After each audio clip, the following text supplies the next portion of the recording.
I pivoted my business and my career in general a few months ago, and I previously made a video overviewing the pivot. I talked about how I knew I needed to pivot, dealing with the emotions of it, and the fact that pivoting is no big deal. Everyone pivots. I've pivoted so many times in my career, and other people have as well.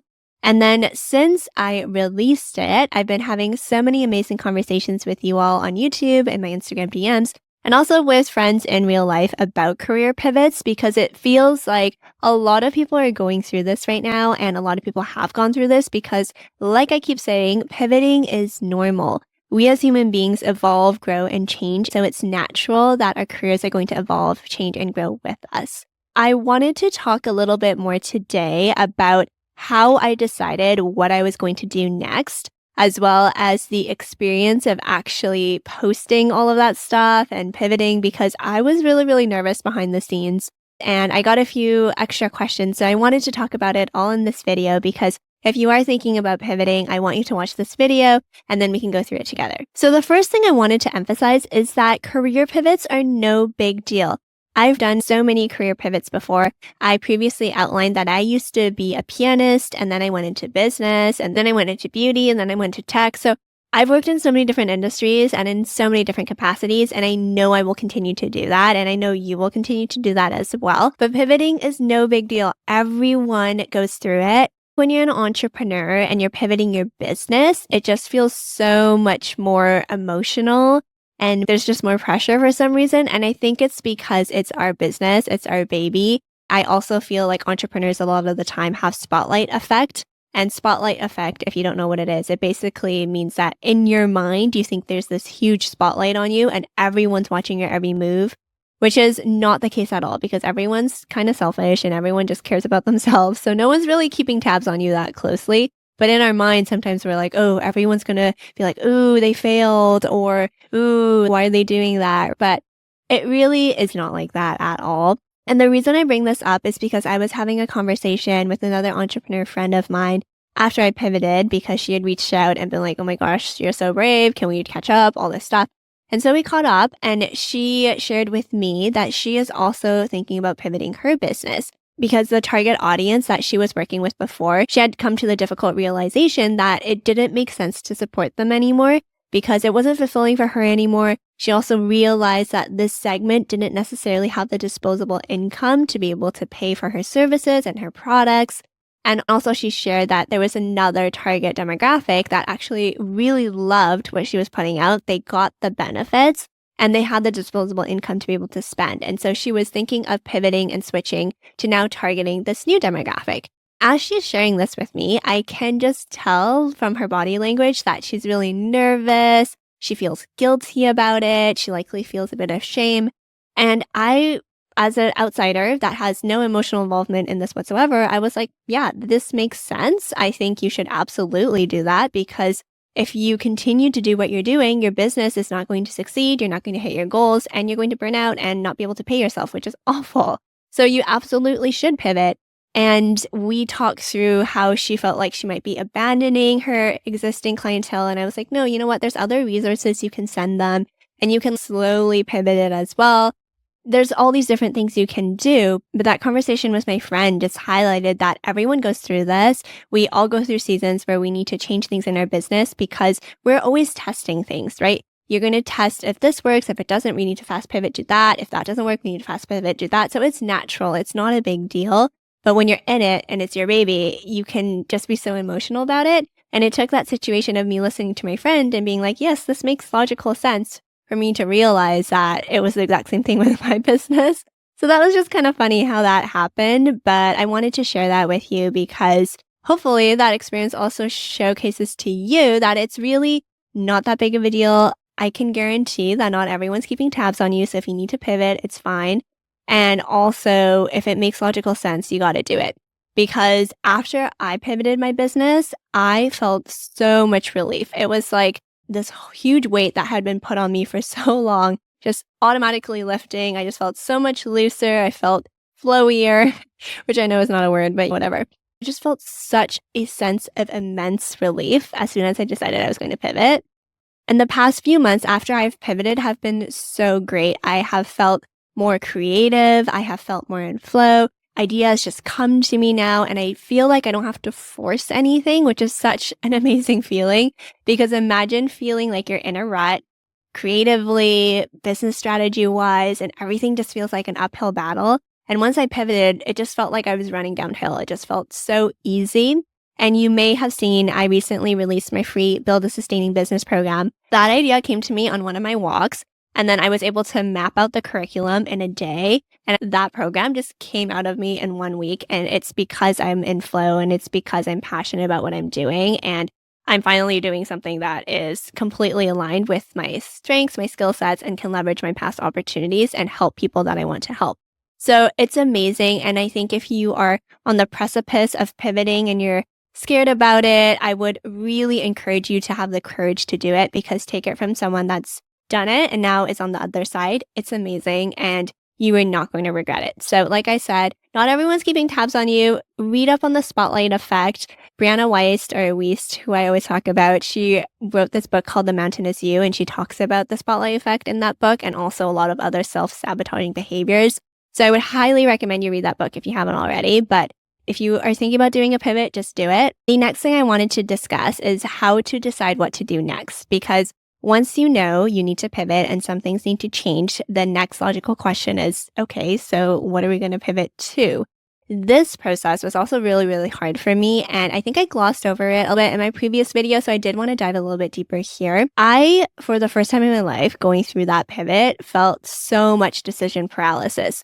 Usually, I am pretty confident in my decisions, and I'm able to just move forward with a lot of gumption. And if it doesn't work out, I can just pivot and do whatever. But for some reason, I felt so paralyzed about deciding what to do next. I think it was because I didn't feel as confident in myself anymore, because if you watch my previous video, I delayed the pivot for so long. Like, it took me about 8 months to finally reach the decision.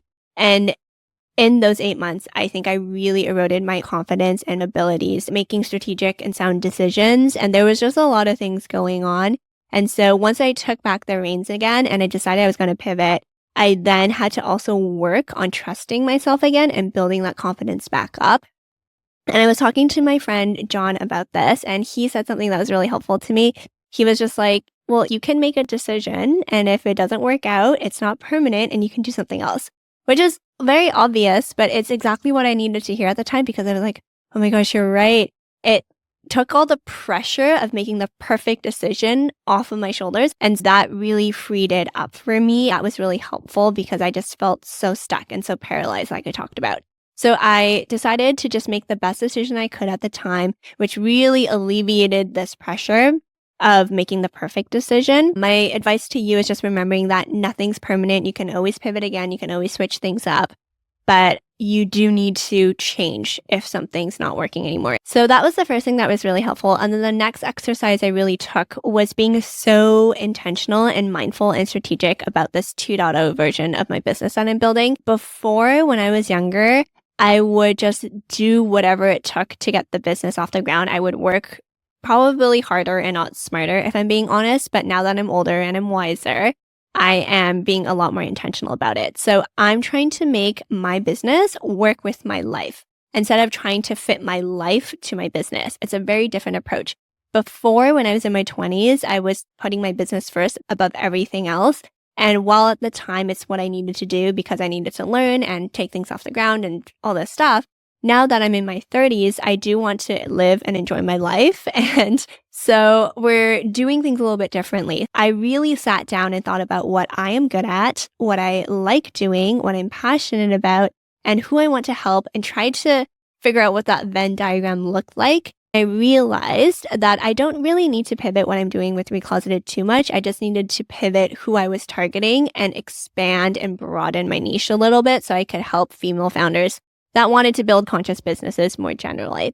So I would really recommend to you to just sit down, get quiet, think about what you want out of life. Are you in a season where you're still quite young and you're able to hustle and you just want to get that business off the ground? If that's you, that's amazing. I did that too.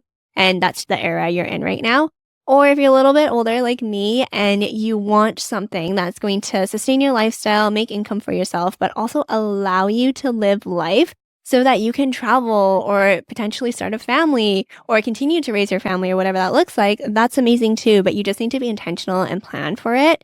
So yeah, that's how I decided what I was going to do next after my pivot. It did take me a month or so because I wanted to make sure I could reflect, come to that decision on my own, sit on it for a couple of weeks just to make sure it felt right. And I did actually want to do this and it felt good. Then once I decided that's what I wanted to do, I announced it. So I posted this Instagram reel because I essentially repurposed Recloseted's old Instagram and turned it into my own personal handle. So I felt like I needed to announce it a little bit. And then of course, I posted this YouTube video where I talked about my career. I also posted this on LinkedIn. Not gonna lie, I felt nervous posting. YouTube, I didn't feel nervous at all because this is a brand new YouTube channel I'm starting, so it's not like people knew me before. It was my first video, so at the time I had 0 subscribers, so I was like, this is fine, it's not as scary. But the Instagram part was a little bit scary because obviously it used to be Recloseted's Instagram and I'm now repurposing it. And I was showing my face a lot on that Instagram anyways, so it wasn't as big of a deal as I thought it would be. Everyone was so encouraging, by the way, on the Instagram reel. People I haven't talked to in years left comments and it was so sweet. I got so many DMs too. Everyone was like, yeah, this makes sense. Super excited for you. Really looking forward to seeing what you do next. So nice. But the platform that I was scared about announcing this on was LinkedIn. I think it's because LinkedIn as a platform is such a career highlight reel. Every time you log on, you see someone in your network like got promoted or got a new job. And that's really what LinkedIn is. So I wanted to challenge myself to go on there and be vulnerable and be like, hey guys, things aren't working out. So I have to pivot my business. And I was so terrified. I actually wanted to delete it after I posted it.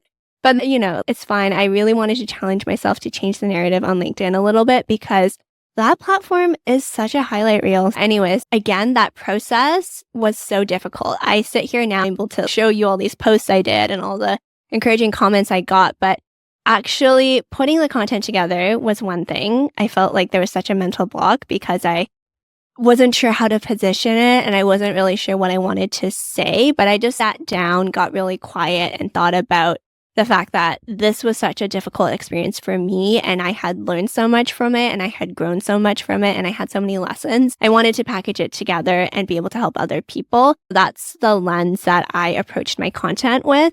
In terms of actually posting it, that was a whole other thing. I remember freaking out, like I mentioned, and I was talking to my besties, Vanessa and Tiff, who were so supportive. They were cheering me on. Even the day of, they were like, where's the YouTube video? Where's the reel? We want to see it. It was so nice.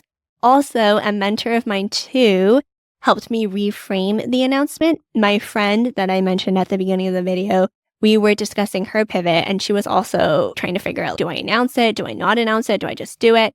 The general rule of thumb, based on my experience now and also what my mentor told me, is the fact that if it's a big enough pivot and it's different enough and you feel like you should announce it because it would tie up loose strings for you and you would feel better about it, then go for it. Otherwise, my mentor also flipped my thinking. She was like, you also don't have to announce it because you don't owe anyone anything. So you could actually just pivot and then talk about it later. Or you could pivot and just never talk about it and people will just get it. I think it really depends on what the pivot looks like and what you're doing. But if the announcement of the pivot is preventing you from actually pivoting and executing, then you could actually just go forward, pivot and talk about it later or not talk about it ever. But that was just a different perspective and it was really helpful. She also mentioned to think through the intention behind the announcement of the pivot. Is it to serve you and for you to be like, okay, this is the clean slate. This is the fresh start that I need to now pivot and move into this new era?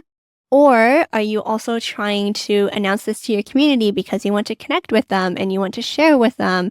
What is the intention and what is the goal with the announcement? And then you can dissect if it's needed or not, and then you can figure out how you want to do it. So I hope that helps. It is still really, really scary. And if you are pivoting and you are posting an announcement, feel free to comment it on this YouTube video or DM it to me at Selena J. Ho. I would love to send you some supportive comments as well. And take it from me, from someone that's just pivoted, you should absolutely do it. It's so much better on the other side. And you're going to look back and be like, oh my gosh, I should have done this so much sooner. If you're in a pivot, I wish you all the best. You are going to be so glad you did it. And I just wanted to say in advance that I'm really proud of you.